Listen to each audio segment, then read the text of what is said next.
नमस्कार, आपका बहुत स्वागत है भारत समाचार में। आपके साथ मैं हूं स्वाति श्रीवास्तव। दरअसल आज हम जिस टॉपिक पर बात करने जा रहे हैं, कैसे मुद्दे पर बात करने जा रहे हैं जो आपसे सीधे तौर पर जुड़ा हुआ है, आपके परिवार से जुड़ा हुआ है, आपके मासूम बच्चों से जुड़ा हुआ है। जी हाँ, या यूं कह सकते हैं कुल मिलाकर कि ये सीधे तौर पर ये जो खबर आज हम आपको बताने जा रहे हैं आपके सरोकार से जुड़ी।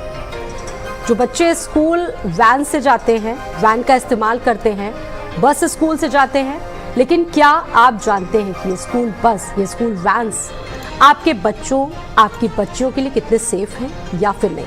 क्या आपको विश्वास है कि जो बच्चे को आपके ले जाते हैं, जो ड्राइवर्स ले जाते हैं, वो भरोसे लायक हैं? क्योंकि छोटी से छोटी चीज़ें जो खरीदते हैं तो उसे हम बार बार सोचते हैं। आप सोचिए कि हमारे बच्चों के भविष्य से जुड़ा मामला है, उनकी सेफ्टी सिक्योरिटी से जुड़ा मामला है, और जब बात स्कूल वैन की करते हैं तो बस हम ड्राइवर्स पर यूं ही विश्वास कर लेते हैं और हम अपने बच्चों को भेज देते हैं। लेकिन एक जो भरोसा होता है कि स्कूल बस में या स्कूल वैन्स में हमारे बच्चे मौजूद हैं, क्या वो वैन ड्राइवर ठीक हैं, उनका कैरेक्टर ठीक है?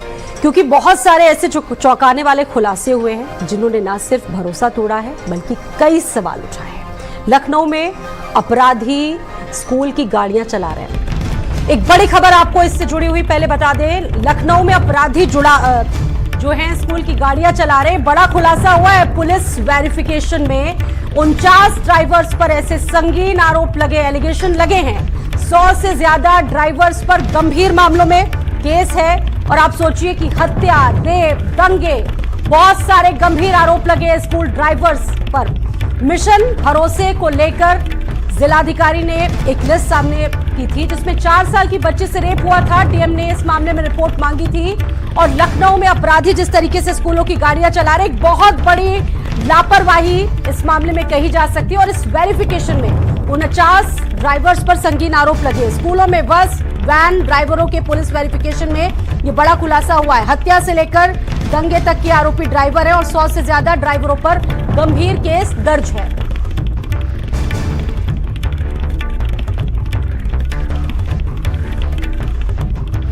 मिशन भरोसे की इस रिपोर्ट में कई चौंकाने वाले खुलासे भी हुए हैं। बहुत सारी बात। और ड्राइवर्स पर मिशन भरोसा पोर्टल की रिपोर्ट पर लगभग 5150 वाहनों का पूरा जो ब्यौरा है वो हम आपको बता रहे हैं। अपराधी प्रवृत्ति के 49 ड्राइवर्स को जानकारी दी गई और ड्राइवर्स पर कई गंभीर धाराओं पर केस दर्ज है, जिनमें छेड़छाड़, रेप, दंगा जैसे कई केस नामजद है। स्कूलों में कई गाड़ियां ड्राइवर के पते पर गलत मिली हैं। और जब 4 साल की बच्ची के साथ रेप हुआ उसके बाद लखनऊ का प्रशासन जागा। मिशन भरोसे की इस रिपोर्ट में कई चौंकाने वाले खुलासे हुए हैं। कई ऐसे ड्राइवर्स हैं जिनके बारे में पुलिस को पता ही नहीं है, यानी कि उन ड्राइवर्स ने जो एड्रेस लिखे हैं वो पूरी तरीके से गलत हैं, फर्जी पाए गए हैं। और इस बारे में प्रशासन भी अब अलर्ट मोड पर है। और बड़ी बात यह है कि उन ड्राइवर्स के खिलाफ किसी भी तरीके का कोई एक्शन नहीं लिया गया, क्योंकि यह मुद्दा सीधे तौर पर हमारे और आपके बच्चों की सेफ्टी से जुड़ा हुआ है।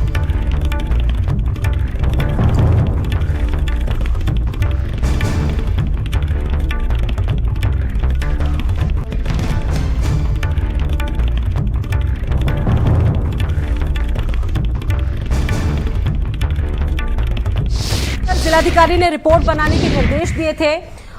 और भारत समाचार के कुछ ज्वलंत सवाल है। वैन ड्राइवर्स की जांच में क्या पुलिस लापरवाही करती है? सबसे बड़ा सवाल कि क्या स्कूल बस वैन की डिटेल्स की आरटीओ वाकई जांच करवाता है? ये दूसरा सवाल। तीसरा सवाल सबसे अहम यह है कि क्या ड्राइवर वेरिफिकेशन, क्या स्कूल की जिम्मेदारी इसमें तय नहीं है? इसके अलावा पेरेंट्स बस और वैन ड्राइवर्स के स्कूल से क्या डिटेल मांगते हैं, कोई जानकारी निकलवाते हैं? ये ऐसे सवाल है जो आप सबको पता होने चाहिए। और वैन ड्राइवर्स की जांच में आखिरकार पुलिस लापरवाही क्यों करती है? तो दरअसल ये ऐसे सवाल है जिसको लेकर आपको जागरूक होना बहुत जरूरी है, क्योंकि ये सीधे तौर पर आपके बच्चे से जुड़ा सवाल है, आपकी बच्ची की सिक्योरिटी से जुड़ा सवाल है। क्योंकि लखनऊ में ये जो घटना आपने देखी, एक 4 साल की बच्ची के साथ जो कुछ हुआ उसने पूरे प्रदेश को हिला दिया। और ऐसे में हम आपको पूरी तरीके से सावधान होना पड़ेगा, जागरूक होना पड़ेगा। अगर आप पेरेंट्स हैं, अपने बच्चों की सलामती चाहते हैं, तो प्लीज प्लीज और प्लीज आप सावधान हो जाएं। ये डिस्कशन करना इसलिए भी हम बहुत जरूरी समझ रहे हैं। हमारे साथ एक बहुत बड़ा पैनल इस बहुत सेंसिटिव मुद्दे पर बातचीत करने के लिए इस वक्त मौजूद है। पैनल में बहुत सारे लोग हैं हमारे साथ, और इसके अलावा हमारे रिपोर्टर्स भी इस खबर पर हमारे साथ जुड़ चुके हैं। हमारे साथ आलोक सिंह जी हैं, इस खबर पर जुड़ चुके हैं, मिशन भरोसा से डायरेक्टर हैं। सर, बहुत स्वागत है आपका। और पूर्व डीजी AK द्विवेदी जी हमारे साथ मौजूद हैं। इसके अलावा प्रोफेसर बीना राय जी हमारे साथ मौजूद हैं, लखनऊ के अवध गर्ल्स डिग्री कॉलेज से। आप सभी का बहुत बहुत स्वागत है। चूंकि ये मुद्दा बहुत सेंसिटिव है, इसलिए इस पर डिस्कस करना आज बहुत जरूरी है। सबसे पहले तो शुरुआत में करूंगी आलोक जी आपके साथ, क्योंकि ये जो मिशन भरोसा के बाद ये सारी चीजें, ये जो खुलासे हुए हैं, ये अपने आप में बहुत चौंकाते हैं। और बड़ी बात यह है कि स्कूल, वैन, बस, जिस तरीके से हम लोग भरोसा कर लेते हैं, अपने छोटे छोटे बच्चों को भेज देते हैं, ये वाकई चौंकाते हैं। क्या बताएंगे सर इसके बारे में अभी आप? देखिए, कुछ ऐसे एरियाज हैं जिसमें RTO विभाग, पुलिस विभाग, जो डिस्ट्रिक्ट एडमिनिस्ट्रेशन है, स्कूल हैं, DIOS हैं, इन लोगों को समन्वय बिठा के काम करना है, जो कि आज की तारीख में नहीं हो रहा है। जैसे मैं बताना चाहूँगा कि 2019 में Uttar Pradesh motor vehicle rules को संशोधित किया गया था। उससे पहले स्कूली गाड़ियों के लिए कोई अलग सेक्शन नहीं था मोटर व्हीकल रूल्स में। ये हम लोग का प्रयास है, जो 2014 से हम लोग प्रयास कर रहे थे, तो आखिर में हमारी जीत हुई। वो स्कूल व्हीकल्स 3 तरह के डिफाइन किए गए परमिट के लिहाज से। एक तो वो जो कि स्कूल्स गाड़ियां खुद ओन करते हैं, मतलब खुद परचेज करते हैं, वो एक कैटेगरी होगी, वो एक परमिट हो गया। दूसरा हो गया जो स्कूल कॉन्ट्रैक्ट पे गाड़ियां लेते हैं, ये दूसरा प्रकार हो गया। तीसरा प्रकार जो सबसे ग्रे एरिया है, जिसमें कहा गया है कि पेरेंट्स जो है खुद लगा लेते हैं गाड़ी, और उसमें ट्राईपार्टाइट एग्रीमेंट की बात की गई है। देखिए वो कितना जटिल है कि उसमें कहा गया कि ट्राईपार्टाइट एग्रीमेंट होना चाहिए, मतलब पेरेंट जो है वैन के मालिक के साथ एक एग्रीमेंट करे जिसको एंडोर्स करे स्कूल। ये जो थर्ड कैटेगरी है, उसी में करीब 5000 व्हीकल्स चल रही हैं, जिसकी जानकारी RTO को नहीं है। मिशन भरोसा जो ये प्रयास है, ये 2014 से हम लोग इसमें लगे हुए हैं। मैं बहुत धन्यवाद देना चाहूँगा डॉक्टर रोशन जैकब, जो इस समय मंडल कमिश्नर हैं। सबसे पहले हमने ये कानपुर में इसको स्टार्ट किया था। मेरे खुद के बच्चे का ड्राइवर ड्रग एडिक्ट निकला था 2014 में। वो रात को 1 बजे हमारे घर पे आ गया, उसने शराब भी नहीं पी थी, अजीब हरकतें कर रहा था। तब हमने पता किया, पुलिस को वो हुआ, तो वो ड्रग एडिक्ट निकला। तो काफ़ी रिसर्च की और ये देखा कि ये घटनाएं हर जगह होती हैं। जब होती हैं तो 4 दिन हल्ला मचता है, उसके बाद से सब खत्म हो जाता है। जबकि ये सतत प्रक्रिया है, कंटिन्यूस प्रक्रिया है। हमारी सड़कों पर कोई भी ऐसा आदमी जिसका पुलिस वेरिफिकेशन नहीं हुआ, प्रशासन को उसकी जानकारी प्रशासन के पास नहीं है, वो आदमी हमारे बच्चों को स्कूल ना ले जा सकता, नहीं ले जाता। ये एक उद्देश्य होना चाहिए, गोल होना चाहिए प्रशासन का, लेकिन ऐसा नहीं है। लेकिन सर, यहाँ तो अपराधी स्कूल वैन चला रहे हैं, बस चला रहे हैं, ये खुलासा हुआ है। जी, वो इसलिए है क्योंकि कभी ये प्रयास किया ही नहीं गया कि 100% वेरिफिकेशन कराया जाए। हम काफ़ी चीज़ें स्कूलों पे छोड़ देते हैं, पेरेंट्स पे छोड़ देते हैं। हम स्कूल से कहते हैं कि जो पेरेंट्स भी गाड़ियाँ हायर कर रहे हैं, वो बताता स्कूल ही है, वो कोई गार्ड बताता है या कोई बताता है, वहाँ काम करने वाले कर्मचारी बताते हैं, लेकिन हम कहते हैं कि उसकी जिम्मेदारी भी आपकी है। लेकिन हम उसको कोई सुविधा या ऐसी फैसिलिटी या ऐसा पोर्टल जो कि मिशन भरोसा है करने का प्रयास हम प्रोवाइड नहीं करते हैं। तो और फिर हम कहते हैं पेरेंट्स से कि आप ई-रिक्शा में क्यों भेजते हो, ऑटो में भेजते हो। आपको मैं एक बहुत गंभीर बात बताना चाहता हूँ कि ई-रिक्शा और ऑटो जो है वो RTO की परिधि में नहीं आता है। तो आप ये समझिए कि आज हमारे जो बच्चे, उसकी कोई परमिट ही नहीं है। भाई ऑटो का, उसका ई-रिक्शा का तो कोई परमिट ही नहीं है, खाली आपकी वैन है और बसेस जो है उनका ही परमिट है। तो वो तो आज हमारे रडार से बिल्कुल ही बाहर हैं। और उसके साथ ही जो ये तीसरी कैटेगरी मैंने कही, उसमें 5000 जो गाड़ियां हैं वो भी हमारे रडार से बिल्कुल ही बाहर हैं। और जब हम किसी का वेरिफिकेशन ही नहीं करवा रहे हैं तो हम कैसे पता चलेगा कि वो अपराधी है कि नहीं है। जैसे हमने करवाया, हमारी मिशन भरोसा की टीम, हम लोग स्कूल जाते हैं, स्कूल के सामने खड़े हो जाते हैं, सवेरे जब स्कूल खुलता है फिर स्कूल बंद होता है, वहाँ पे हम गाड़ियों का डेटा लेने की कोशिश करते हैं, उनकी फ़ोटो खींच लेते हैं, बाद में एम परिवहन से डेटा निकालते हैं, फिर उनके ड्राइवर से कॉन्टेक्ट करते हैं, डेटा बना। तो इसमें बहुत ज़्यादा हमें भी हेल्प पुलिस से मैं बताना चाहूँगा, क्योंकि हम भी लगे हैं, हमारा उद्देश्य कोई पैसा कमाना है कुछ नहीं, हमारा उद्देश्य है कि इस मिशन को पूरे आखिर अंजाम तक पहुँचाना। हमें पुलिस से किसी मदद नहीं मिलती। कैसे आप लोग इसमें पड़ताल करते हैं, क्योंकि बहुत बड़े और बहुत सेंसिटिव खुलासे अभी आपने यहाँ पर इसमें बताए किए। मतलब आप सोचिए कि आपराधिक प्रवृत्ति वाले लोग हमारे बच्चों को स्कूल छोड़ रहे हैं, आप सोचिए कि उनकी मेंटेलिटी कैसी होगी, क्या कुछ हो जाए बच्चों के साथ, किसी को खबर नहीं अगले पल। कैसे पड़ताल होती है इसमें? हम जब ड्राइवर्स का डेटा कलेक्ट कर लेते हैं, उसके बाद यूपी कॉप एप्लीकेशन है गवर्नमेंट का, जिसपे कि आप पुलिस वेरिफिकेशन के लिए, कैरेक्टर वेरिफिकेशन के लिए अप्लाई कर सकते हैं। वही एक हमारे पास ऑथेंटिक तरीका है। हमने पहले कोशिश करी डीसीपी ट्रैफिक के माध्यम से, कमिश्नर मैम ने उनको नोडल बनाया था और उन्होंने थोड़ी दिन हमारी हेल्प भी करी, लेकिन वो बहुत जल्दी चेंज हो रही थी। ये सारी चीज़ें क्या होता है कि जैसे कोई चेंज हो गया तो फिर बंद हो गई, तो हम यूपी कॉप पे अप्लाई करते हैं और वहाँ से सारी रिपोर्ट निकाल के उसको हम लोग अच्छे से पोर्टल पे पूरी तरह से मेंटेन करते हैं। खाली इतने ही ड्राइवर नहीं है, आज हमने एक और लिस्ट दी है करीब 140 की, उसमें बहुत सारे लोग क्या करते हैं कि वो प्रोफेसर बीना राय जी, ये जो बात आलोक जी अभी कर रहे थे, मिशन भरोसा जिसका जिक्र हम कर रहे थे, आप एक स्कूल से जुड़ी हुई है, वहाँ पर प्रिंसिपल है, लेकिन आप एक महिला भी हैं, इसके अंदर आप एक महिला भी हैं। अगर इस खबर को देखें, मैं यहाँ एंकर अगर कर रही हूँ तो मैं अगर देखूँ तो मैं एक माँ भी हूँ और आप भी एक माँ होंगी, तो ये जो रिपोर्ट्स हैं आपको नहीं लगता है कि बहुत डराने वाली होती हैं? हमारे बच्चे या बच्चियाँ जो जा रहे हैं स्कूल में, मतलब वो सेफ ही नहीं है। आप सोचिए कि आपराधिक प्रवृत्ति वाले लोग ये चीज़ें चला रहे हैं, ये सब चीज़ें हो रही हैं, और अभी 4 साल के बच्चे के साथ जो लखनऊ में हुआ, उस घटना को तो भूल नहीं सकते। आपका कहना बिल्कुल सही है। सबसे पहले मैं आपको धन्यवाद देना चाहूँगी कि ये घटना वाकई डरावनी है, लेकिन जैसा कि अभी आलोक जी ने भी बताया कि हम 2-4 दिन घटना घटती है, प्रशासन से लेके, पुलिस से लेके, मीडिया से लेके हर एक व्यक्ति हल्ला मचाता है, एंड देन उसके बाद उसकी जांच वाँच की जाती है, उसके बाद मामला ठंडे बस्ते में चला जाता है। ये एक सतत प्रक्रिया है, वाकई सतत प्रक्रिया है, और इसमें कोऑर्डिनेशन की ज़रूरत है, चाहे वो परिवहन विभाग हो, पुलिस हो, भरोसा, गवर्नमेंट इतने अच्छे ऐप्स जो आपकी कॉप की बात कर रहे हैं, भरोसा की बात कर रहे हैं, तो इन सब जैसे भरोसा का भरोसा ना टूटे, इसके लिए प्रयास हम सबको मिल के करना होगा, प्रशासन को करना होगा।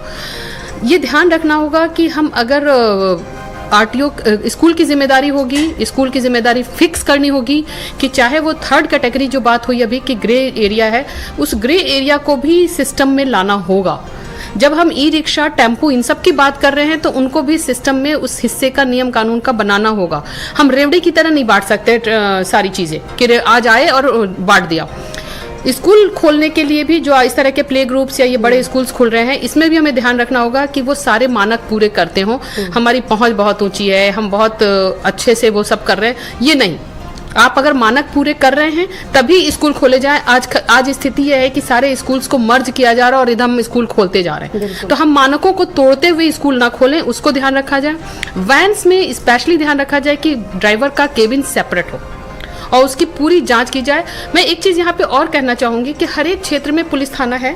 पुलिस केवल ये ना सोचे कि जब शिकायत होगी, FIR होगी तभी हम करेंगे, वो बीच बीच में अपना एक टारगेट बना ले कि हमें मंथली और वीकली स्कूल से इस तरह के इंस्टीट्यूशन में जाके चेक करना है कि कुछ नए चेंजेस नहीं। पूर्व DGP हमारे साथ इस वक्त मौजूद हैं, AK द्विवेदी साहब, बहुत स्वागत है आपका। AK द्विवेदी जी, ये जो घटनाएं जिनका जिक्र हम कर रहे हैं, आपको नहीं लगता है कि इसमें सबसे बड़ी लापरवाही पुलिस की होती है? पुलिस अगर वक्त वक्त पर पड़ताल करे तो शायद ऐसी घटनाएं बहुत कम हो या ना के बराबर हो। क्या कहेंगे इसमें?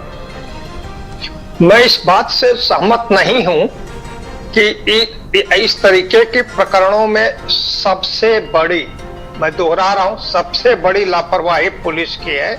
मैं इस बात से सहमत नहीं हूं, लेकिन इस बात से सहमत हूं कि यह विषय बड़ा संवेदनशील है और महत्वपूर्ण है, और इस संवेदनशील और महत्वपूर्ण विषय में मेरे विचार से बच्चों के पेरेंट्स, ठीक है सर, मैं भी स्कूल, आपने देखा होगा कि जब लोग अपना हेलमेट नहीं लगाते तो पुलिस तत्काल उनको रोक लेती है, उनका लाइसेंस मांग लेती है, लेकिन आपको नहीं लगता है कि जब ये चीजें हो रही तो पुलिस को रोकना चाहिए वहां पर और पता करना चाहिए कि ये ठीक है कि नहीं ठीक है? मुझे पूरी बात कह लेने देते तो शायद स्पष्ट हो जाता ये चीजें जो है। मैं कह रहा था इस संवेदनशील विषय में पेरेंट्स, बच्चों के पेरेंट्स, स्कूल, पुलिस और परिवहन विभाग के सभी लोगों को अत्यंत संवेदनशील बने रहने की जरूरत है। पेरेंट्स को भी इस बात को देखें कि उसी वाहन से भेजें जिसके बारे में उनको तसल्ली हो, संतोष हो कि इसका वाहन चालक और वाहन सही लोगों के हाथ में है। स्कूल की जिम्मेदारी है कि वो भी थोड़ा समय निकालकर, रोज नहीं, महीने में एक आध दिन जरा इसके बारे में छानबीन कर ले। पुलिस की भी जिम्मेदारी है, बच्चों को सुरक्षा देना, प्रदान करना पुलिस की जिम्मेदारी है। पुलिस अपनी जिम्मेदारी से नहीं बच सकती। पुलिस को भी तमाम अपनी व्यस्तता में से भी समय निकाल करके, मेरे विचार से महीने में 2 दिन 3 दिन एक अचानक सरप्राइज के तौर पर अभियान चला करके ऐसे वाहनों को, स्कूल में बच्चों को ले जाने लाने वाले वाहनों को सरप्राइज चेक करना चाहिए। इस तरीके से चेक करना चाहिए कि बच्चों को असुविधा ना हो, बच्चों को असुविधा ना हो, लेकिन वाहन की चेकिंग हो जाए, चालक के इतिहास, उसकी हिस्ट्री कैसी है, उसकी जानकारी पुलिस को हो जाए। और अगर पुलिस अपनी जांच में, छानबीन में, चेकिंग में ये पाती है कि जिस वाहन से बच्चे जा रहे हैं उस वाहन का ओनर भी चालक ही है, चालक स्वयं ओनर भी है वाहन का, तो उस वाहन को वहां से, उस कार से हटवाने का काम पुलिस करे। पेरेंट्स को बताए, ये जो पॉइंट आप यहाँ पर उठा रहे हैं सर, ओनर की बात कर रहे हैं, मुझे लगता है आलोक जी इसका बेहतर जवाब देंगे। जब बात होती है सारी चीजों की तो स्कूल पर तो सवाल उठते हैं, लेकिन प्रशासन की कहीं ना कहीं जो अकाउंटेबिलिटी होती है वो इसमें पीछे हो जाती है। आप इस पर क्या कहेंगे? जो डिटेल्स आपने अभी यहाँ पर दिखाई, जो बातें आप बता रहे थे, इस पर क्या कहेंगे? इस पॉइंट को अगर हम देखें तो। जी, जो आपने कहा कि अभिभावक देखें, इतनी हम लोग व्यवहारिकता में अगर बात करें, इतनी दौड़ती भागती जिंदगी है, सभी की हो गई है, और बच्चों का ध्यान रखना है, परिवार का ध्यान रखना है, कमाना है, सब कुछ करना है। हम जानते हैं किस तरह की स्थितियां हैं, तो इसलिए खाली अभिभावक को बोलना, स्कूल को, पहले मैं भी स्कूल को बहुत दोष देता था आज से 6 साल पहले, 7 साल पहले, कि उनकी हर, लेकिन हम भी जानते हैं कि स्कूल कैसे रन कर रहे हैं, बहुत सारी प्रैक्टिकल डिफिकल्टीज होती हैं। इसीलिए जो ये मिशन भरोसा है, ये एक तरह एक नोडल की तरह काम कर रहा है, एक कोऑपरेटिंग, एक कोलैबोरेटिंग जो एक सिस्टम होता है। हम डेटा कलेक्ट करने की जिम्मेदारी हमने ले ली, जबकि हमारी ऐसा नहीं है, वो भी किसी और की होनी चाहिए, लेकिन हमने ले ली कि हम सारा डेटा कलेक्ट करेंगे, आप हमारी हेल्प करिए। जैसे अगर मैं गाड़ियों की जानकारी आरटीओ विभाग को देता हूं, तो उनकी रिस्पॉन्सिबिलिटी है कि वो उस डेटा को अपने सिस्टम में लाएं। लेकिन सच्चाई ये है कि आज मेरे पास 5,500 गाड़ियों का डेटा है, जबकि आरटीओ के पास खाली 3,800 गाड़ियों का डेटा है, तो ये गैप हो गया 1400। ठीक है, एक बार हमारे साथ रिपोर्टर लोकेश भी मौजूद हैं। हम चाहते हैं कि गाजियाबाद एक बार हम चले और लोकेश के पास जाएं। वो इस वक्त पेरेंट्स के साथ मौजूद हैं, कुछ स्कूली बच्चे उनके साथ मौजूद हैं, और हम चाहते हैं कि लोकेश आप वहां पर बताइए कि आपने पेरेंट्स से बातचीत की होगी, क्या बताया, उनके बच्चे कितने महफूज हैं? देखिए, ये बात जरूर है कि पेरेंट्स बच्चों की शिक्षा लेकर के, और खासकर जो ये दिल्ली एनसीआर या महानगरों का क्षेत्र है, यहाँ पर पति पत्नी दोनों नौकरी पेशा हैं, ऐसे में बच्चों की जिम्मेदारी और ज्यादा बढ़ जाती है, खासकर उन स्कूलों की जो ट्रांसपोर्ट के नाम पर मोटा पैसा वसूलते हैं, तो उन्हें सुरक्षा देना भी उनकी जिम्मेदारी होती है। और सीधे तौर पर पेरेंट्स क्या सोचते हैं, हम खुद से पेरेंट्स से बात कर लेते हैं, क्योंकि उनके पदाधिकारी हमारे साथ मौजूद हैं। स्कूलों के स्तर पर किस तरह की लापरवाही की गई, स्कूलों के भीतर सीसीटीवी होने चाहिए, उसका कंप्लायंस अब तक नहीं किया जा सका है। और ये जरूरी नहीं कि केवल पुलिसिया जांच में केवल जिसका आपराधिक इतिहास है, तो अपराध उसके द्वारा भी किया जा सकता है। हमारे साथ कुछ पेश मौजूद हैं, हम उनसे बात करते हैं कि आखिर क्या वजह है कि सर कि आप लोग सोचते हैं कि बच्चों को स्कूल भेजते हैं, डर रहता है इधर हर वक्त दिमागों में? देखिए, पहले तो मैं भारत समाचार को धन्यवाद देता हूं, और आपके चैनल पे जितने भी मेहमान बैठे हुए, मैं आप सबको भी बहुत धन्यवाद देता हूं कि आप लोगों ने ऐसे संवेदनशील मुद्दे पे आज डिबेट रखा है। और मैं आपको बता दूं, चूंकि मैं गाजियाबाद पेरेंट एसोसिएशन का सचिव हूं, और इस संगठन के माध्यम से हम लोग प्राइवेट स्कूलों के अनियमित व्यवस्था के खिलाफ लगातार 12 वर्षों से हम लोग आवाज उठाते चले आ रहे हैं। आज जो जघन्य अपराध हुआ है, जो मानवीय व्यवहार जो हुआ है, जो ये बच्ची के साथ में घटना हुई है, इसको लेकर के आज जो डिबेट हो रहा है, उसमें मैं आपको साफ बता दूं, चूंकि जो प्राइवेट स्कूल है, सर्वप्रथम ये इसका एक मेन कारण है कि व्यवसायीकरण, और इस व्यवसायीकरण को लेकर के अगर हम चर्चा करें कि जो बसें लगाई जाती हैं, इन बसों की जिम्मेदारी टोटल स्कूलों की होनी चाहिए, जो ये अपने जिम्मेदारी से बचने के लिए ये जो है कि बाहरी एजेंसियों को दे देते हैं और उस एजेंसी पे थोप देते हैं। लेकिन प्रशासन कि जहां तक बात आई कि पुलिस प्रशासन की, मैं आपको बता दूं, मैं चाहती हूं कि एक सवाल अभी आप इनसे पूछे कि हम किसी भी पेरेंट्स की बात कर लें कि हम बाजार में जब जाते हैं तो कोई भी चीज हम खरीदते हैं तो बहुत नाप तोल कर खरीदते हैं, लेकिन जब ड्राइवर का मसला आता है, हमारे बच्चे के स्कूल भेजने का मसला आता है, तो क्या हम ड्राइवर से भी वही पूछताछ करते हैं, उसका वेरिफिकेशन करते हैं? ये लगता है लोगों को। आप कुछ और लोगों से भी इस सवाल का जवाब जानने की कोशिश करिएगा, क्या वो सोचते हैं, कितने महफूज हैं आखिरकार उनके बच्चे। बिल्कुल स्वाति, कुछ और भी पेरेंट्स हमारे साथ मौजूद हैं। आप बताइए सर कि क्या वाकई आप लोग जब वेरिफिकेशन करते हैं, जब स्कूल में दाखिला कराते हैं, तो ये बात की जान पहचान करते हैं, जांच पड़ताल करते हैं कि ड्राइवर किस तरीके का है, क्या है? मैं बिल्कुल गाजियाबाद पेरेंट एसोसिएशन से कोषाध्यक्ष कौशलेंद्र सिंह बोल रहा हूँ।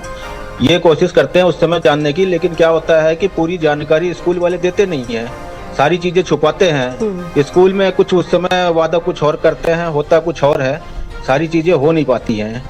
वहाँ पे बड़ी समस्या ये है कि बाद में जब कोई घटना घट जाती है तो वो बताते हैं कि हमारे ये ड्राइवर नहीं है, अभिभावक जो है अपनी तरफ से इन्होंने लगा रखा है या फिर प्राइवेट एजेंसियां लगा रखी हैं। घटना होने के बाद अपना पल्ला झाड़ते हैं। तो देखिए स्वाति, कई जगहों पर ये सवाल भी है कि जब पेरेंट्स स्कूल को चुनते हैं तो वो एक देखते हैं, क्योंकि मैं यहाँ की स्कूलों की बात बताऊं, खासकर एनसीआर क्षेत्र की, तो यहाँ 5 से 6 किलोमीटर का सफर तय कराने के लिए पेरेंट 8 से 10 हजार रुपए तक का ट्रांसपोर्ट फीस देते हैं और उसमें उनके ट्रैकिंग तक की रिकॉर्ड रखा जाता है। लेकिन हमारी अभी डॉक्टर से भी कुछ लोगों से बातचीत हुई, उन्होंने कहा कि ड्राइवर्स ऐसा जरूरी नहीं है कि वो अगर उसकी क्रिमिनल हिस्ट्री है तो वो अपराध करेगा। चीजें हैं और हर एक पेरेंट डर रहा है, हर एक पेरेंट सोच रहा है कि आखिरकार हम कैसे अपने बच्चे को स्कूल भेजें। डीजी साहब, मैं चाहती हूँ कि वो बयान आप सुनिए उस पेरेंट का जिसकी 4 साल की बच्ची के साथ लखनऊ में ऐसी घटना हुई। आप सुनेंगे, आप रो देंगे। आप सोचिए कि उसके पिता भी नहीं उस बच्ची के। मैं चाहती हूँ कि वो बयान आप एक बार सुनिए। स्कूल में मुझसे ये कहा गया कि आपका बच्चा छोटा है, उसका भी भविष्य खराब हो जाएगा अगर हम उसका नाम लाएंगे, और हमारे स्कूल की भी रेपुटेशन खराब होगी। तो फिर आप ऐसा करिए कि मैं अपने स्तर से कंप्लेन कर दूंगा, या तो मैं ग्रुप वाइज बच्चों का नाम देके कंप्लेन कर दूंगा कि मतलब आपके बच्चे का नाम भी ना है, और हम कह देंगे कि हमारा ड्राइवर जो है बच्चों से छेड़खानी करता है, इसलिए हम उसको निकाल रहे हैं। लेकिन सर 2 दिन मैंने इंतजार किया, स्कूल से कोई कंप्लेन नहीं किया गया। स्कूल के प्रबंधक ने मेरे से पूछना भी जरूरी नहीं समझा मेरे बच्चे के साथ क्या हुआ है, ना मिलना जरूरी समझा, मेरे से कोई बात नहीं की गई। 2 दिन बाद वो ड्राइवर फिर से हमको फोन करने लगा हमारे बच्चे को ले जाने के लिए, जबकि स्कूल वालों ने कहा कि वो ड्राइवर को हमने निकाल दिया है। अब देखिए भी ना मैम जी, आप हिमाकत देखिए कि 2 दिन पहले उस बच्ची के साथ ऐसा इस ड्राइवर ने किया और उसके बाद 2 दिन बाद खुद से पूछ रहा है कि बच्ची को ले जाना है या फिर नहीं। अब आप तो खुद ही एक बड़े स्कूल से, बड़े कॉलेज से ताल्लुक रखती हैं, लेकिन सवाल जब बात होती है स्कूलों की तो स्कूल वाले, अभी आपने सुना कि कैसे वो छुपा ले जाते हैं या प्रॉपर इन्फॉर्मेशन देना नहीं चाहते हैं पेरेंट्स को। और कई स्कूल वैन्स तो मैंने खुद देखा है कि अटैच्ड होती नहीं स्कूलों की, वो कहीं बाहर की होती है, बस वो चला रहे होते हैं वैन्स वाले ड्राइवर, और उनको पता भी नहीं होता है कि आखिरकार कहाँ की वैन है, कहाँ से इसको एफिलिएशन मिला है। क्या कहेंगी इस पर आप? देखिए, जहाँ भी स्कूल से एफिलेटेड वैन्स हैं, निश्चित है, मैंने 1-2 कॉलेज, 1-2 स्कूल्स को देखा भी है कि वहाँ बाकायदा एक उनका सिस्टम है, कुछ लोग बैठे हुए हैं जो उस पूरे सिस्टम को ऑपरेट कर रहे हैं। वैन तक पेरेंट्स को जाना, पेरेंट्स की फीस भरना, सारा कुछ करना, अपने बच्चे का एड्रेस और सारा कुछ करना।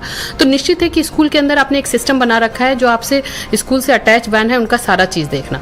तो जब आप इतना सिस्टमैटिक तरीके से स्कूल वैन्स चला रहे हैं और स्कूल वैन्स चलाई जा रही हैं, तो उसमें कुछ सिक्योरिटी प्रोविजंस करने होंगे कि अटेंडेंट, जैसे अभी मैं देखती हूँ कि कई सारे स्कूल्स के हमारी सोसाइटी में आते हैं लेकिन उनके साथ कोई भी अटेंडेंट नहीं होती, फीमेल अटेंडेंट नहीं होती। ये कंपलसरी होना चाहिए और इस मामले में एडमिनिस्ट्रेशन को स्ट्रांग एक्शन लेना चाहिए, खास करके बेसिक एजुकेशन डिपार्टमेंट या एजुकेशन डिपार्टमेंट को, कि इस तरह के स्कूल जो इस तरह के मापदंड को फॉलो नहीं करते उनकी मान्यता रद्द करने का एक बार उनको करना चाहिए, और 2-3 बार जब वार्निंग दी जाए और ना करें तो करें, क्योंकि अटेंडेंट आपकी बहुत जरूरी है। सीसीटीवी कैमरा, जीपीएस ट्रैकिंग, आज के डिजिटल युग में हम इस तरह तरह की चीज़ें और बच्चों के साथ 4 साल की बच्ची, पेरेंट्स जिस तरह से वो रो रही हैं, वो बच्ची डरी हुई है, ये सारी चीज़ें बता रही हैं कि कहीं ना कहीं हमारे अंदर ह्यूमैनिटी खत्म हो रही है। हम काइंड और स्ट्रांग होना चाहिए। पेरेंट्स को ये ध्यान रखना चाहिए कि रोज एक बार, दोनों वर्किंग है ठीक है, लेकिन ये ध्यान रखना चाहिए आके बच्चे से बात करें, सारी चीज़ें करें। कुछ भी अनयूजुअल हो तो इन्फॉर्म, स्कूल एडमिनिस्ट्रेशन को जरूर इन्फॉर्म करें और फीडबैक लेते रहें।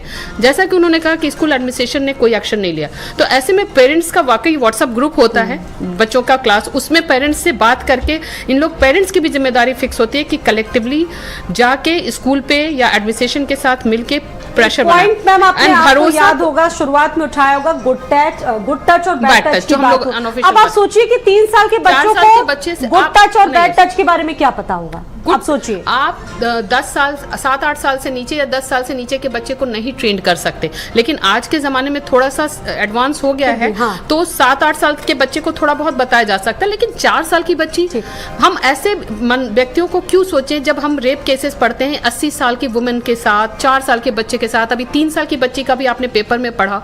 तो ये एक मेंटेलिटी भी है और इसके लिए गवर्नमेंट को और जुडिशरी को एक्शन लेना होगा कि इस तरह के क्राइम को हीनियस क्राइम मानते हुए एकदम से फास्ट ट्रैक कोर्ट के थ्रू पनिशमेंट और इतना हार्श पनिशमेंट दिया जाए कि मैसेज जाए। रेप को आप छोटी मोटी घटना नहीं मान सकते। जी बिल्कुल, बिल्कुल। एक बार मैं एके द्विवेदी जी, ये जो चीज़ें इस वक्त चल रही है, सबसे बड़ा सवाल यहाँ पर इस वक्त है, क्योंकि आप खुद इस सिस्टम का एक हिस्सा रह चुके हैं, बहुत आप वरिष्ठ हैं, और मैं चाहती हूँ कि जो पुलिस है, पुलिस एडमिनिस्ट्रेशन है, वो इस जिम्मेदारी से बचे नहीं। सवाल पूछे जाएंगे क्योंकि जो भी कुछ सोसाइटी में हो रहा है, सारी चीज़ों का जवाब देना होगा पुलिस प्रशासन को। अब बड़ी बात यह है कि जो वेरिफिकेशन का प्रोसेस होता है वो कैसे होता है और कैसे ये काम करता है। डीजी जी देखिए, एक तो मामला मैंने पहले कहा बड़ा संवेदनशील है और इस संवेदनशील मसले में हर किसी को लगना है, पेरेंट्स को भी लगना है, स्कूल को भी लगना है, पुलिस की भी जिम्मेदारी है, परिवहन विभाग की भी जिम्मेदारी है, और सब लोग अपनी जिम्मेदारी अगर कायदे से निभाएंगे तो निश्चित रूप से इस समस्या का समाधान होगा और ऐसे अपराधियों की हिम्मत नहीं पड़ेगी अपराध करने की। मैं बीच में जिक्र कर रहा था कि जिन वाहनों से बच्चे स्कूल जाते हैं उन वाहनों का अगर स्वामी स्वयं वही अपराधी है या चालक भी है और अपराधी भी है तो उस वाहन को स्कूल से हटा देना चाहिए, पेरेंट्स को नहीं भेजना चाहिए। किंतु अगर वाहन स्वामी कोई और है और चालक अपराधी प्रवृत्ति का है तो चालक को हटाना चाहिए, चालक को हटाना चाहिए। आलोक सिंह साहब अभी पहले कह रहे थे कि पेरेंट्स को कभी समय नहीं मिलता, दोनों पत्नी नौकरी पर जाते हैं। अरे समय निकालना पड़ेगा अपने बच्चे की, जिस बच्चे को स्कूल भेज रहे हैं उसके वाहन और चालक के बारे में थोड़ी जानकारी करने के लिए पेरेंट्स को भी रोज नहीं, हफ्ते 10 दिन महीने में 1 घंटे 2 घंटे 3 घंटे का समय निकालना पड़ेगा और पुलिस को भी समय निकालना पड़ेगा। तमाम काम है, सबसे पहले तो मुझे लगता है कि पेरेंट्स को समय निकालना होगा। कुछ पेरेंट्स भी हमारे साथ जुड़े हुए हैं। एक बार रिपोर्टर लोकेश के पास हम जाएंगे। लोकेश, सबसे बड़ी जिम्मेदारी तो हम अभिभावकों की है कि हमें अपने बच्चों के लिए सबसे पहले समय निकालना होगा। अब सबसे बड़ा सवाल यहाँ पर यही है कि पेरेंट्स कितने ज्यादा अवेयर हैं। आपने अभी उन लोगों से बातचीत की होगी, आपको नहीं लगता कि उन्होंने कभी दबाव बनाया होगा क्या, या ये सारी चीजें देखने के बाद, ये रिपोर्ट्स देखने के बाद अब वो स्कूलों पर दबाव बनाएंगे कि भाई वेरिफिकेशन करवाओ? पूछिए लोकेश। बिल्कुल स्वाति, देखिए हमारे साथ और भी पेरेंट्स मौजूद हैं। हम आपसे ही पूछेंगे, क्या आपने अपने बच्चों को लेकर के कभी स्कूल पर दबाव बनाया कि भाई जो बच्चे आते जाते हैं उन लोग उनकी सेफ्टी और सिक्योरिटी इंश्योर की जा सके? देखिए, हम स्कूल जाते हैं और स्कूल में मेन बात तो ये है कि जितने ज़्यादा स्कूल हैं, स्कूलों के जो है ताल्लुक कहीं ना कहीं पार्टियों से होते हैं, नेताओं से होते हैं, अधिकारियों से होते हैं। आम आदमी को तो वो कुछ समझते ही नहीं है। आप किसी भी स्कूल में जाएंगे, मेन गेट पे जाएंगे, पहले तो आपको परमिशन लेने पड़ेगी अंदर रिसेप्शन पे जाने के लिए, और रिसेप्शन पे जाने के बाद आम आदमी की हिम्मत नहीं है कि आप उनसे कुछ क्वेश्चन कर सकें। वो हमारे साथ इस तरह का बिहेवियर करते हैं, हमारे साथ इस तरह की बिहेवियर करते हैं कि वो सोचते हैं कि फ्री में पढ़ा रहे हैं हमारे बच्चों को। सबसे बड़ी ये बात जरूरी है कि स्कूलों में जो आप उनका भी साइकोलॉजिकल टेस्ट होना चाहिए, क्योंकि ऐसा तो जरूरी नहीं कि जो क्रिमिनल हिस्ट्री है वो क्राइम कर दे और जिसकी हिस्ट्री नहीं है वो क्राइम ना करे। सबसे बड़ी बात तो श्रीमान डर, स्कूलों को किसी भी तरह का कोई भय नहीं है, डर नहीं है।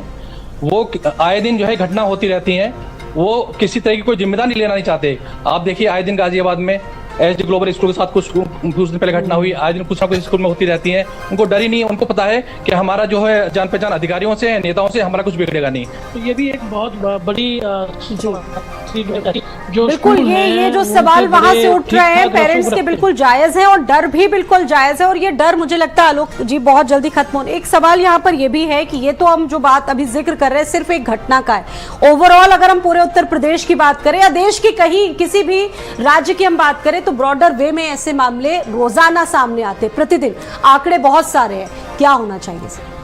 मैं एक सामाजिक एंटरप्रेन्योर हूं, तो मेरा जो गोल होता है सोल्यूशन ढूंढने के लिए। सोल्यूशन बहुत ही सिंपल सोल्यूशन है। जैसे अभिभावक की हमने बात करी, अगर कोई ऐसा पोर्टल हो या कोई ऐसी जगह हो जहाँ पे जाके अभिभावक चेक कर सकें कि फलाना ड्राइवर जो है उसकी फ़ोटो सहित कि इसका वेरिफिकेशन हुआ है कि नहीं, तो वो देख लेंगे उसका वेरिफिकेशन हुआ है।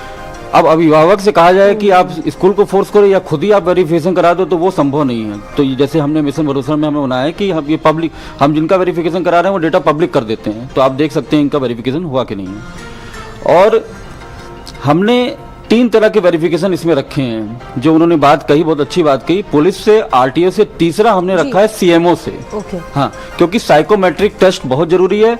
बहुत सारे ऐसे भी एक्सीडेंट हुए हैं जिसमें ड्राइवर एक पैर से अपाहिज था। हमें बहुत संवेदना है उनके साथ कि ऐसा, लेकिन वो स्कूली बच्चों को ट्रांसपोर्ट नहीं कर सकते हैं। तो इस तरह की एक चीजें। सवाल मेरा ये है कि आप बहुत महत्वपूर्ण कार्य कर रहे हैं, सबसे बड़ी बात ये कि आप सारे, अब सवाल सर मेरा यहाँ पर ये है छोटा सा कि पुलिस एडमिनिस्ट्रेशन स्कूलों से आपको या आरटीओ से कितनी हेल्प मिलती है जब आप ऐसे ड्राइवर का डेटा निकलवाते हैं?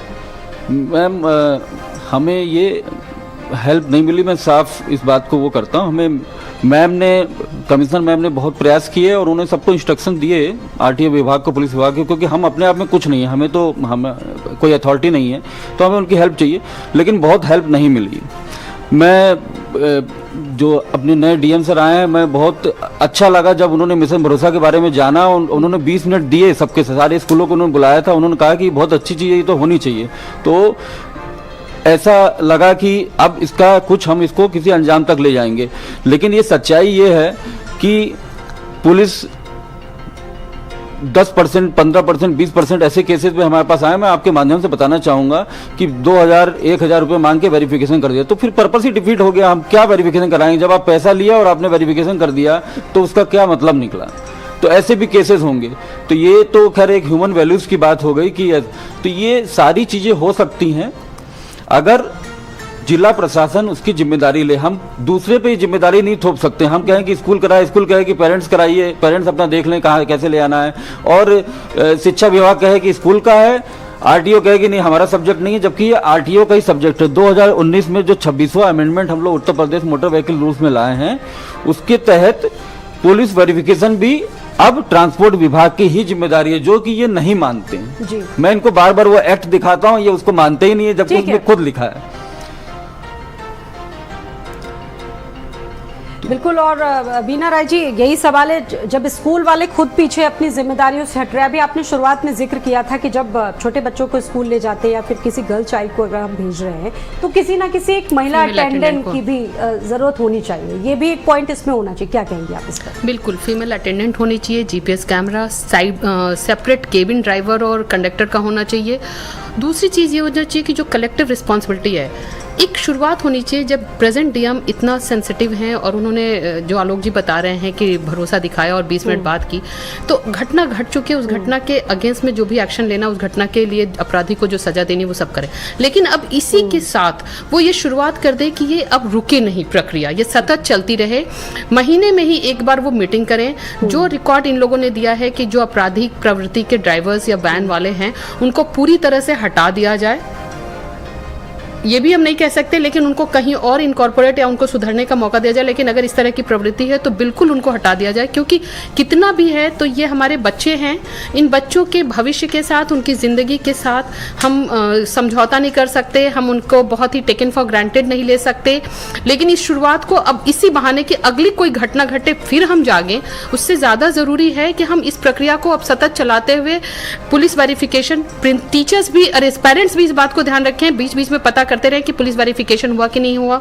भरोसा है अगर हमारे लिए रिचेबल है तो हम खुद चेक करें, उस पर सारी चीजें देखें, पुलिस थाने आसपास जितने भी हैं वो सब देखें। भी कोई प्रशिक्षण या इस तरह का एक्सपीरियंस होना मंथली चाहिए। ये हाँ। हर डिपार्टमेंट मंथली एक प्रोसेस बना ले कि मंथ का एक दिन, हाँ। जैसे तहसील दिवस होता है, जैसे मुख्यमंत्री का जनता से मिलने का दिवस होता है, वैसे ये जो जितने भी जुड़े हुए डिपार्टमेंट हैं वो मंथ में एक दिन फिक्स सवाल देखिए यही है, ड्राइवर की तो हम लोग यहाँ पर बात कर रहे हैं, लेकिन खलासी या जो और दूसरे अटेंडेंट होते हैं उनकी बात हम नहीं करते हैं। क्या उनकी पड़ताल आपको नहीं लगता होनी चाहिए? उनकी भी होनी उनका चाहिए। भी रिकॉर्ड निकलवाना चाहिए। मैम मैं बताना चाहूँगा कि जो हम लोग भरोसा के तहत जो हेल्पर्स हैं, वो कंडक्टर्स हैं, उनका भी डेटा रख रहे हैं। आप पोर्टल पे जाएंगे तो आपको दिख जाएगा, MissionBharosa.in पे आप जाएंगे तो आपको उनका डेटा भी दिखेगा, उनका भी हम लोग वेरिफिकेशन करवा रहे हैं। तो हमने ये बहुत सारे जो इनपुट्स मिले हमें पिछले 5-6 साल में, 7 साल में, उन सबको लेते हुए हमने हर चीज इंकॉर्पोरेट करने की कोशिश की है। तो हम जैसे मैम आपने ट्रांसपोर्ट ऑनर्स की बात कही थी या उन्होंने कही थी द्विवेदी जी ने, हम ट्रांसपोर्ट ऑनर्स भी करीब 350 ट्रांसपोर्ट ऑनर्स को भी हमने जो है उस पर समाहित किया है। उनका डेटा भी हमारे पास है, कंडक्टर्स का डेटा भी है, ड्राइवर्स का डेटा हमारे पास थोड़ा ज्यादा है, हम हेल्पर्स का भी डेटा ले रहे हैं। तो बिल्कुल ठीक बात है कि जो भी स्कूली वाहन में ड्राइवर के रूप में या हेल्पर के रूप में या कंडक्टर के रूप में मौजूद है, उसका पुलिस वेरिफिकेशन होना चाहिए, या प्रशासन को के पास एक डेटाबेस होना चाहिए जिसमें उनकी जानकारी हो। ये अपने आप में ही ये बहुत बड़ा डिटरेंट है। अगर किसी को ये पता हो, पुलिस फोन करके कहे, अगर उसका पुलिस वेरिफिकेशन करेगी, वो अपने आप में ही एक डिटरेंट होता है। आदमी को लगता है कि अब मैं प्रशासन की निगाहों में हूँ, ऐसा नहीं हो कि मैं बिल्कुल खुला हूँ, मैं कुछ भी कर सकता हूँ। ये बहुत बड़ा डिटरेंट हमने देखा है, ये काम आता है। तो बिल्कुल आपकी बात ठीक है कि कंडक्टर भी उसमें शामिल होने चाहिए, बिल्कुल। और हम उससे ज्यादा एक्सटेंड करने चाहें तो स्कूल का स्टाफ है, सब है, उसको भी सबको करना चाहिए। बिल्कुल, मुझे लगता है सारा का सारा सिस्टम जिम्मेदार होता है अगर ऐसी घटनाएं होती हैं। A.K. द्विवेदी जी, मैं आपके पास आऊंगी। ये जो घटनाएं घट रही हैं, अगर हम बात करें पूरे उत्तर प्रदेश की, तो रोजाना ऐसे 2-4 मामले हम अलग अलग जिलों से सुनने को मिलते हैं। वैन पलटती है, सारी चीजें होती, लेकिन उसके बाद भी अब अगर देखा जाए तो ढाक के 3 पात में ये पूरा मामला निकल जाता है। बहुत ज्यादा गंभीरता इसमें नहीं दिखाई जाती है। आपको क्या लगता है कि क्या कार्रवाई इसमें हो? चूंकि आप खुद मान रहे हैं बहुत सेंसिटिव मामला है ये, और ऐसे मामलों में बख्शा नहीं जा सकता दोषियों को, क्या कहें? बिल्कुल मैं सहमत हूँ, और मेरी राय यह है कि महीने में कम से कम 2 दिन या 3 दिन सरप्राइज के तौर पर अचानक एक ही समय पूरे उत्तर प्रदेश में उत्तर प्रदेश पुलिस को स्कूली वाहनों की इस प्रकार से चेकिंग करनी चाहिए कि बच्चों को दिक्कत ना हो, बच्चों को दिक्कत ना हो, पेरेंट्स को ना दिक्कत हो, और जल्दी से चेकिंग कर ले। अगर समय लगने की संभावना है तो अपने वाहन से बच्चों को स्कूल या घर भिजवा दे। एक बात तो ये कहनी थी। दूसरी बात, आलोक जी ने कहा था, उनकी जानकारी के लिए मैं बता दूं, वेरिफिकेशन, पुलिस वेरिफिकेशन बेसिकली 2 तरीके के होते हैं। एक गवर्नमेंट रिलेटेड वेरिफिकेशन, एक प्राइवेट वेरिफिकेशन होते हैं।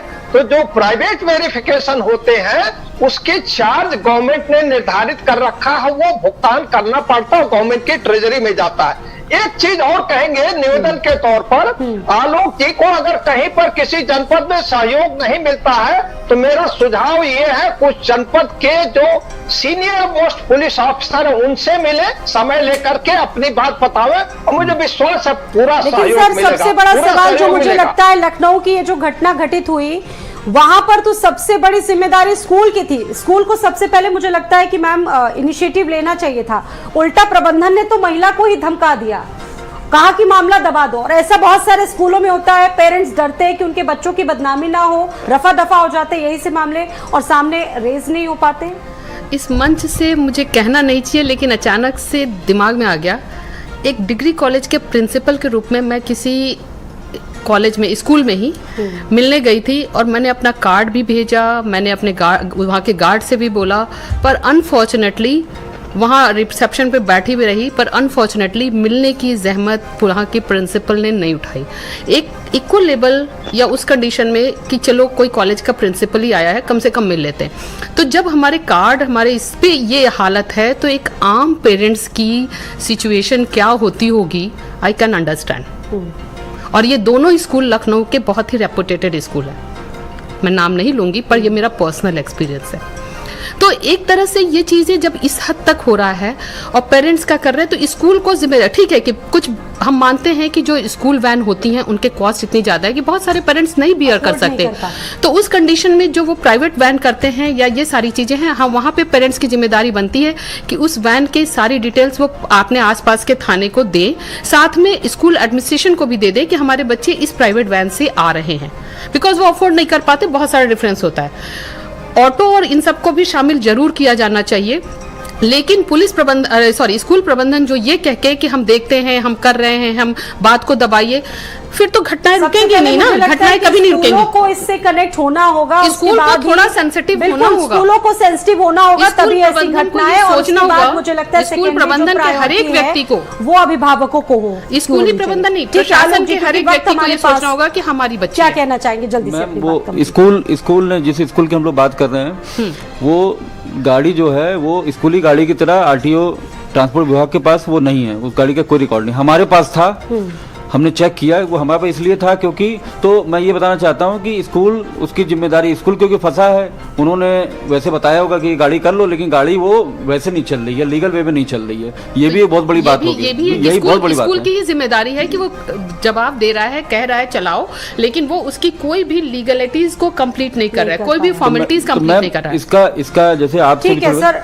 बहुत माफी के साथ हमारे पास वक्त नहीं है इस चर्चा को आगे बढ़ा पाने का, लेकिन मामला बहुत सेंसिटिव है और जिस तरीके से हमारे यहाँ पर डिस्कशन हुआ, सारी चीजें हुई, मुझे लगता है कि कुछ हल इस पर निकालना बहुत ज्यादा जरूरी है और हम सभी को बहुत सावधान और अलर्ट होना चाहिए, बिल्कुल अपने बच्चों के लिए, उनकी सिक्योरिटी और सेफ्टी के लिए। बहुत शुक्रिया आप सभी का जुड़ने के लिए हमारे साथ।